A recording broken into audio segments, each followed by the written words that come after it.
ಗುರುಜಿ ನಿನ್ನೆ ಒಂದು ಕಾರ್ಯಕ್ರಮದಲ್ಲಿ ನೀವು ನಮಗೆ ಶುಕವಾಕ್ಯ ವಿಭಾಗದಲ್ಲಿ ರೋಹಿಣಿ ಮತ್ತು ಮೃಗಶಿರ ನಕ್ಷತ್ರದ ಕುರಿತು ತಿಳಿಸ್ಕೊಟ್ರಿ. ಇವತ್ತು ಯಾವ ನಕ್ಷತ್ರ? ಎಲ್ಲ ವೀಕ್ಷಕರಿಗೆ ಶುಕವಾಕ್ಯಕ್ಕೆ ಸ್ವಾಗತ ಸುಸ್ವಾಗತ. ಇನ್ನೇನು ನಕ್ಷತ್ರಗಳೆಲ್ಲ ಮುಗಿಸ್ತಾ ಬಂದಾಗ ಶುಕವಾಕ್ಯದ ಮಂಗಳವನ್ನು ಹಾಡೋಣ. ಏನಂತೀರಾ? ಅದಕ್ಕೆ ಆ ಶುಕವಾಕ್ಯದಲ್ಲಿ ಗಿಣಿ ಏನು ಹೇಳ್ತಾ ಇದೆ? ವಿಶೇಷವಾದ ಸತ್ಯ ಘಟನೆ ಹೇಳ್ತಾ ಇದೆ.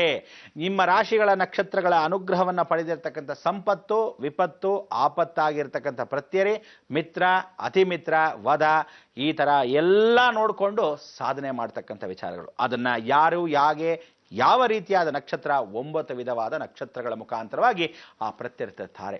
ಯಾವುದು ನೋಡ್ಕೊಳ್ಳೋಣ. ಇವತ್ತಿನ ದಿವಸದ ಆರಿದ್ರ ನಕ್ಷತ್ರಕ್ಕೆ. ಆರಿದ್ರ ನಕ್ಷತ್ರಕ್ಕೆ ನೀವು ಪಕ್ಕದಲ್ಲಿ ಬರ್ಕೊಂಡಿದ್ದೀರಲ್ಲ, ಗಮನ ಇದೆಯಲ್ಲ? ಜನ್ಮ, ಸಂಪತ್ತು, ವಿಪತ್ತು, ಕ್ಷೇಮ, ಪ್ರತ್ಯರಿ, ಸಾಧಕ, ವಧ, ಮಿತ್ರ, ಅತಿಮಿತ್ರ, ಗಮನ ಇರತಕ್ಕಂಥದ್ದು. ಸಾಲಾಗಿ ಅದೇ ರೀತಿಯಾಗಿ ಹೋಗ್ತಕ್ಕಂಥದ್ದು. ಜನ್ಮತಾರೆ ಆರಿದ್ರ ನಕ್ಷತ್ರಕ್ಕೆ ಸ್ವಾತಿ, ಶತಭಿಷ. ಜನ್ಮತಾರೆ ಆರಿದ್ರಾಗೆ ಆರಿದ್ರ, ಸ್ವಾತಿ, ಶತಭಿಷ. ಸಂಪತ್ತು ಪುನರ್ವಸು, ವಿಶಾಖ, ಪೂರ್ವಭಾದ್ರ. ಪುನರ್ವಸು, ವಿಶಾಖ, ಪೂರ್ವಭಾದ್ರ. ವಿಪತ್ತು ತಾರೆ ಅಂದ್ರೆ ಸ್ವಲ್ಪ ಡೇಂಜರು, ಹುಷಾರ್. ಪುಷ್ಯ, ಅನುರಾಧ, ಉತ್ತರಾಭಾದ್ರ. ಪುಷ್ಯ, ಅನುರಾಧ, ಉತ್ತರಾಭಾದ್ರ. ಕ್ಷೇಮ, ಸೇಫ್ಟಿ ಮೆಷರ್ಸ್, ಓಕೆ ಪರವಾಗಿಲ್ಲ, ಅಡ್ಜಸ್ಟ್ ಮಾಡ್ಕೋಬಹುದು. ಆಶ್ಲೇಷ ನಕ್ಷತ್ರ, ಜ್ಯೇಷ್ಠ ನಕ್ಷತ್ರ, ರೇವತಿ ನಕ್ಷತ್ರ. ಆರಿದ್ರಾಗ ಮಾತ್ರ ಇದು ಹುಷಾರಾಗಿರ್ಬೇಕು.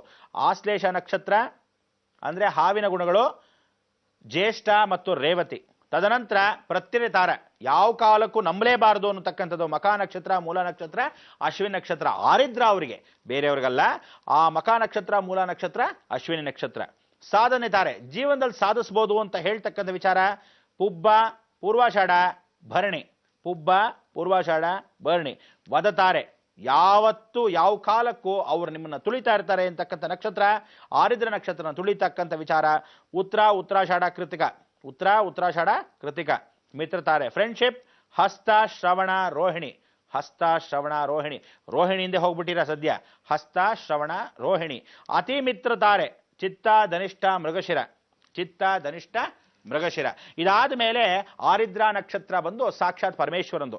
ಈಗ ರಾಮನ್ ನಕ್ಷತ್ರ ಅಂದ್ರೆ ಹರಿಹರ ಸಂಗಮವಾಗಿರ್ತಕ್ಕಂಥ 2 ನಕ್ಷತ್ರದ ವಿಭಾಗ. ಅಂದ್ರೆ ಪುನರ್ವಸು ನಕ್ಷತ್ರ ರಾಮ ಅಂದ್ರೆ ಮಹಾವಿಷ್ಣು ಸಂಬಂಧ, ಆರಿದ್ರ ನಕ್ಷತ್ರ ಅಂದ್ರೆ ಪರಮೇಶ್ವರಂದು ಹರಿಹರ ಸಂಗಮವಾಗಿರ್ತಕ್ಕಂಥ ಪುನರ್ವಸು ನಕ್ಷತ್ರಕ್ಕೆ ನೋಡೋಣ. ಜನ್ಮತಾರಿಯಾಗಿರ್ತಕ್ಕಂಥ ಪುನರ್ವಸುಗೆ ವಿಶಾಖ, ಪೂರ್ವಭಾದ್ರ. ಪುನರ್ವಸು, ವಿಶಾಖ, ಪೂರ್ವಭಾದ್ರ. ಸಂಪತ್ತು ಪುಷ್ಯ, ಅನುರಾಧ, ಉತ್ತರಾಭಾದ್ರ. ಪುಷ್ಯ, ಅನುರಾಧ, ಉತ್ತರಾಭಾದ್ರ. ವಿಪತ್ತು ಆಶ್ಲೇಷ, ಜ್ಯೇಷ್ಠ, ರೇವತಿ. ಆಶ್ಲೇಷ, ಜ್ಯೇಷ್ಠ, ರೇವತಿ. ಪ್ರತಿಯೊಂದನ್ನು 2 ಸಲ ಹೇಳ್ತಾ ಇದ್ದೀನಿ, ಗಮನ ಕೊಟ್ಕೊಂಡು ಆಮೇಲೆ ಫೋನ್ ಮಾಡಿಬಿಟ್ಟು ಇವ್ರಿಗೆ ಮಾಧ್ಯಮದಲ್ಲಿ ಏನಾಯಿತು ನನಗೆ ಕೇಳಲೇ ಇಲ್ಲ, ನನ್ನ ಕರೆಂಟ್ ಹೋಗಿತ್ತು, ಪಕ್ಕದ ಮೇಲೆ ಕೇಳ್ಕೊಳ್ಳಿ. ಅದಕ್ಕೆ ಹೇಳೋದು, ಪೆನ್ನು ಪೇಪರ್ ಇಟ್ಕೊಂಡು ಮೊದಲೇ ಬರ್ಕೊಳ್ಳಿ ಅಂತ ನಾನು ಮೊದಲೇ ಹೇಳ್ಬಿಟ್ಟಿರ್ತೀನಿ. ಕ್ಷೇಮವಾಗಿ ನೋಡ್ಕೊಂಡು. ಆ ಕ್ಷೇಮ ತಾರೆ ಮಖ, ಮೂಲ, ಅಶ್ವಿನಿ. ಮಖ, ಮೂಲ, ಅಶ್ವಿನಿ. ನನ್ನ ಮಖ ನಿಮ್ಮ ಮಖ ನೋಡ್ಕೊಂಡು ಕೂತ್ಕೊಳ್ಳೋದಲ್ಲ, ಮಖ ನಕ್ಷತ್ರವಾಗಿರ್ತಕ್ಕಂಥ ವಿಚಾರ. ಪ್ರತ್ಯರಿತಾರ ಪುಬ್ಬ, ಪೂರ್ವಾಷಾಢ, ಭರಣಿ. ಪುಬ್ಬ, ಪೂರ್ವಾಷಾಢ, ಭರಣಿ. ಸಾಧಕ ತಾರೆ ಉತ್ತರ, ಉತ್ತರಾಷಾಢ, ಕೃತಿಕ. ಉತ್ತರ, ಉತ್ತರಾಷಾಢ, ಕೃತಿಕ.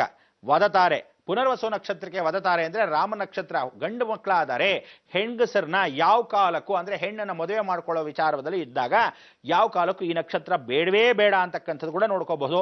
ಸಂತಾನವಾದಾಗ ಯಾವತ್ತಾದ್ರೂ ಆ ಸಂತಾನದಿಂದ ಈ ನಕ್ಷತ್ರ ವಧವಾಗಿದ್ದರೆ ಆ ಮಗನೋ ಮಗಳೋ ನನ್ನ ಕೈ ಕೊಟ್ಬಿಟ್ಟು ಹೋಗ್ತಾಳೆ ದೊಡ್ಡ ವಯಸ್ಸಾದ ಮೇಲೆ, ಅಥವಾ ತಂದೆಗೆ ದ್ರೋಹ ಮಾಡ್ತಾನೆ, ಅಥವಾ ತಾಯಿಗೆ ದ್ರೋಹ ಮಾಡಿ ಹೋಗ್ತಾನೆ. ಅದು ಯಾವ ರೀತಿ ಅಂದ್ರೆ ವದತಾರೆ ಹಸ್ತ, ಶ್ರವಣ, ರೋಹಿಣಿ.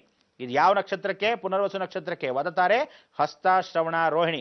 ತದನಂತರ ಮಿತ್ರತಾರೆ ಫ್ರೆಂಡ್ಶಿಪ್, ಚಿತ್ತ, ಧನಿಷ್ಠ, ಮೃಗಶಿರ. ಚಿತ್ತ, ಧನಿಷ್ಠ, ಮೃಗಶಿರ. ಕೊನೆಯದಾಗಿ ಅತಿಮಿತ್ರ. ಜಾಸ್ತಿನೂ ಫ್ರೆಂಡ್ಶಿಪ್ ಇರಬಾರ್ದು, ಜಾಸ್ತಿನೂ ಎನಿಮಿಟಿ ಇರಬಾರ್ದು.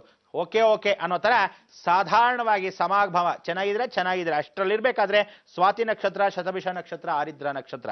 ಪುನರ್ವಸುಗೆ ಸ್ವಾತಿ ನಕ್ಷತ್ರ, ಶತಭಿಷ ನಕ್ಷತ್ರ, ಆರಿದ್ರ ನಕ್ಷತ್ರ, ಅತಿಮಿತ್ರ ತಾರೆ.